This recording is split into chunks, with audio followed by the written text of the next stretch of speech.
வெள்ளமாய் சத்துரு வரும்போது கர்த்தர் நம்ம நிழலாக இருக்கிறார்.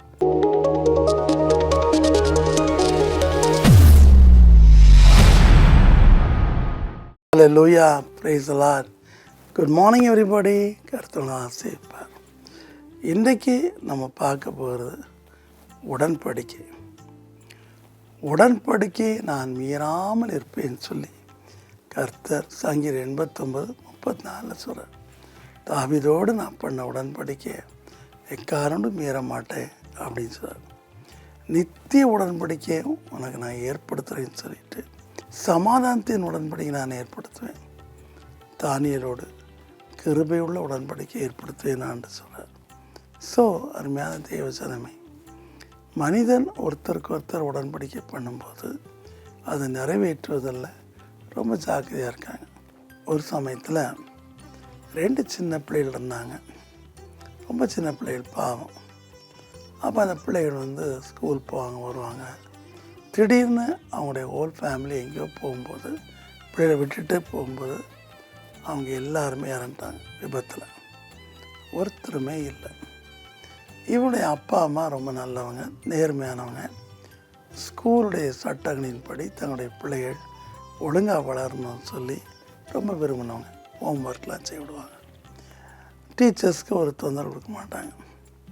அப்போ ஒரு நாள் ஹெட்மாஸ்டர் அவங்க அப்பாவை கூப்பிட்டு, "பா, நீ கவலைப்படாதப்பா, இது ரொம்ப ஏழைன்னு எனக்கு தெரியும். உன்னுடைய பிள்ளையுடைய ஃப்யூச்சரை நான் பார்த்துடுறேன்னு ஒரு ஆக்சிடென்டலாக அவனை உற்சாகப்படுத்துறதுக்காக சொன்னார். அவர் சொல்லி சில வருஷங்கள் அவங்க அப்பா அம்மா எல்லாம் இறந்துட்டாங்க. அந்த ஸ்கூல் ஒரு கவர்மெண்ட் ஸ்கூலு, பிள்ளையா படிக்கணும். திடீர்னு அவங்க தாத்தா பாட்டி 2 பேரும் இறந்துட்டாங்க. என்ன பண்ண தெரியவே இல்லை. அப்போ எல்லோரும் நினச்சாங்க, இந்த பிள்ளைகளை ஒரு அநாத மடத்தில் போய் நம்ம வைக்கணும்னு நினச்சாங்க. ஆனால் அந்த காலத்தில் அநாத மடத்தில் பயங்கர கொடுமை நடக்கும். நான் தான் உங்களுக்கு சொல்லியிருக்கிறேன், பேர் தான் அநாத மடம். நான் அங்கே அநாதை அடிமையை விட ரோமர்களுடைய அடிமைகள் மாதிரி, சீனாவில் கிறிஸ்தவ ஜெயிலில் படுற மாதிரி, கிம்ஜானுடைய குடும்பம் மாதிரி கொடுமைப்படுகிற அநாத ஸ்தாபனங்களும் இருக்குது.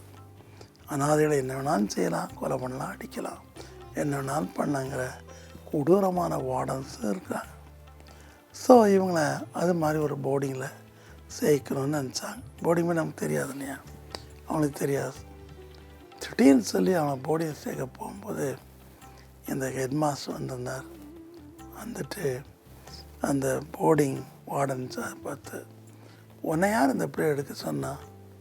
நான் ஏற்கனவே அவங்க அப்பாவுக்கு உடன்படிக்கை பண்ணிட்டேன், நான் தான் இந்த பிள்ளை வளர்ப்பேன்னு சொல்லி கூட்டிகிட்டு போயிட்டார். கூட்டிகிட்டு போய் தான் பிள்ளைகளை ஒருத்தர் வளர்த்து ஆளாக்கி பெரிய போஸ்ட்டுகளை வச்சு சந்தோஷம் பாராட்டினார். பாருங்கள், ஒரு ஹெட்மாஸ்டர் யாரோ பெற்ற பிள்ளைக்கு அவனுடைய அப்பாட்ட உடன்படிக்கை பண்ணுங்க, பல வருஷங்கள் ஆகியும் மறக்காமல் இருந்தது இல்லையா? அப்போ மனுஷனே எப்படி இருக்கும்போது ஆண்டு இருக்க மாட்டாரா? கர்த்தர் சொல்லியும் செய்யாதிருப்பாரோ?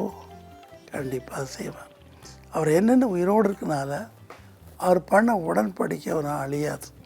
இன்றைக்கி நம்மகிட்ட நிறைய பேர் உடன்படிக்கை பண்ணுறாங்க, ஆனால் திடீர்னு இறந்துடுறாங்க. அவங்க உடன்படிக்கை, அவங்க கொடுத்த வாக்கு எல்லாமே காற்றாக பறக்குது இல்லையா? நான் அவங்கள்ட்ட சொல்லியிருக்கேன், 12 வயசாக இருக்கும்போது கர்த்தர் என்னோட உடன்படிக்கை பண்ணார். அதுக்கப்புறம் நான் இவ்வளோ தற்கொலை போனேன் எனக்கு தெரியுமா? தெரியாது.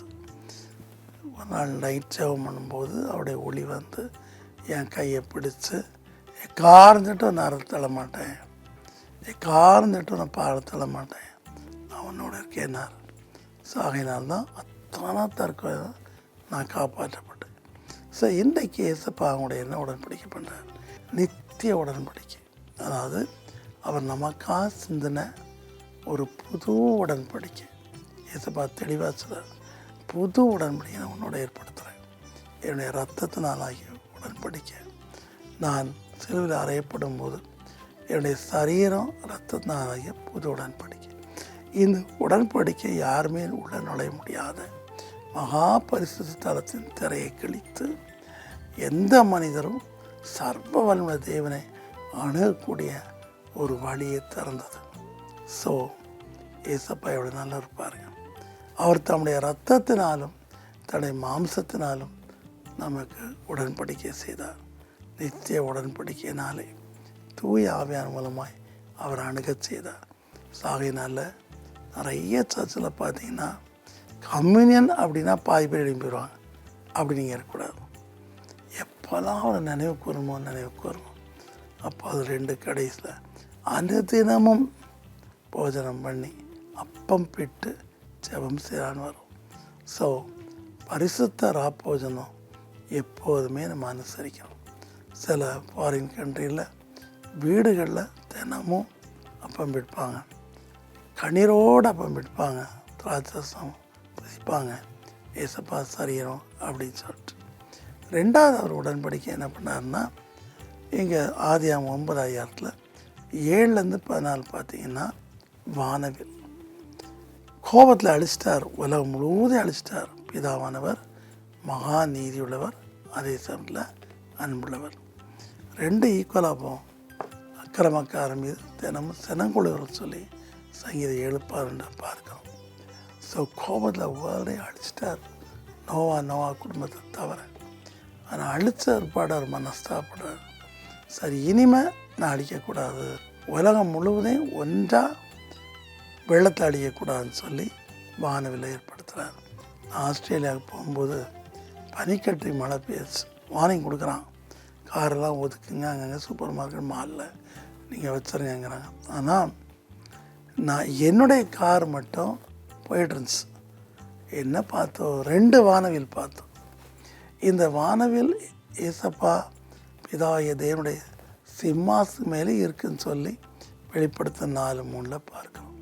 ஸோ இந்த வானவிலை பார்க்கும்போதெல்லாம் கர்த்தர் வாக்கு மாறாதவர், தாம் பண்ணின உடன்படிக்கை காக்க வல்லவர். ஸோ அழிவு நின்று நான் ஜனனை தப்பிக்கிறேங்கிறார். ஆனால் இன்றைக்கி பல நாடுகளில் சுனாமி, வெள்ளம், பயங்கர நிலச்செல்லாம் வருது. ஏன்னா நம்ம அது இயற்கைங்கிறோம். ஆனால் பல விதங்களில் நான் நம்முடைய வாழ்க்கையை சிந்திச்சு பார்க்கணும். கர்த்தருடைய கோபாக்கினையால் மட்டும்தான் இயற்கை செய்யணும். நல்லா புரிஞ்சுக்கணும். இயற்கையெல்லாம் அவர் கீழ்ப்படிய மனுஷன் தவிர, அதான் பிரச்சனை. இயற்கையெல்லாம் கீழ்ப்படி, பறவை எழுந்து மிருகந்து எல்லாமே கீழ்ப்படியும். எனக்கு 72 வயசாகுது. நானும் பார்த்துருக்கிறேன் எல்லா இயற்கையும் கீழ். அந்த இயற்கையை நமக்குள்ள கண்ட்ரோல் கொண்டு வந்தால் அந்த இயற்கை மத யானை அந்த மாதிரிலாம் மாறும். சரியா? ஸோ இயற்கைகள் சேதம் வரும்போது அது கர்த்தருடைய கோபாக்கனின் தூதன் தான் அதுக்கு அடையாளம். ஸோ நம்மளை திருத்திடணும். நம்ம அனுசமத்தில் இருந்தாலும் கர்த்தர் சார் அப்பேற்பட்ட பயங்கரமான இயற்கை செய்யணும், உன்னை காப்பாற்றுங்கிறார். நயகரா நீர்வீழ்ச்சியை பார்க்க நான் போயிருந்தேன். அப்போ அங்கே பயங்கரமான பேரச்சலோடு கிட்டத்தட்ட 600 அடி ஆழத்துக்கு அந்த வெள்ளமாக தண்ணி வருது. திடீர்னு ஒரு காட்சியை பார்த்தேன். தண்ணி இப்படி கொட்டுது, அதுக்கு பின்னாடி ஒரு சின்ன குருவி கிச்சு பறக்கும். எனக்கா ஆச்சரியம் தாங்க முடியல. எங்களுக்கே காது பிளக்குது, காதெல்லாம் ஓட்டையார் மாதிரி இருக்குது, காது செவிடாக மாதிரி தெரியும். ஆனால் அந்த சின்ன குருவி அந்த பொந்துக்குள்ளே, பாறை பொந்துக்குள்ளே ஒரு கூடை கட்டி எங்கேயோ போயிட்டு வந்து தன்னை குஞ்சொடு கொடுக்கும். அந்த பெருவெள்ளத்தின் இறைச்சலோ அதனுடைய ஃபோர்ஸோ அந்த குருவி ஒன்றும் பண்ணல. அப்போ தான் யோசித்தேன், வெள்ளமாய் சத்துரு வரும்போது கர்த்தர் நம்ம நிழலாக இருக்கிறார். அல்லேலூயா. அன்பின் கர்த்தாவே, நீர் எங்களோடு கூட பாவ மன்னிப்பின் புது உடன்படிக்கை உம்முடைய இரத்தத்தால், உம்முடைய மாம்சத்தின் சரீரத்தால் சிலுவையில் அறையப்பட தேவ ஆட்டுக்குட்டியாக ஒப்பு கொடுத்தனால் எங்களோட பண்ணினீரே உமக்கு நன்றி. அந்த புது உடன்படிக்கையின் அடையாளமாக நாங்களும் கர்த்தாவே உம்முடைய பரிசுத்த பந்தியில் பங்கு பெறச்சி, நான் பாவி தகுதியற்றவன் அப்படி நினச்சிட்டே அதை அவாய்ட் பண்ணக்கூடாது. நீர் எங்களை தகுதிப்படுத்துகிறோம்.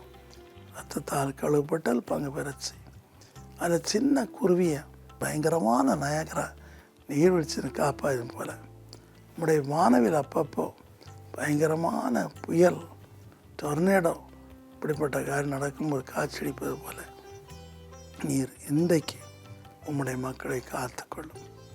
உம்முடைய காக்கும் தூதல் கட்டளையிடும். வானவில்லாக அவர்களுக்கு அடைக்கலத்தை பூத்தார்.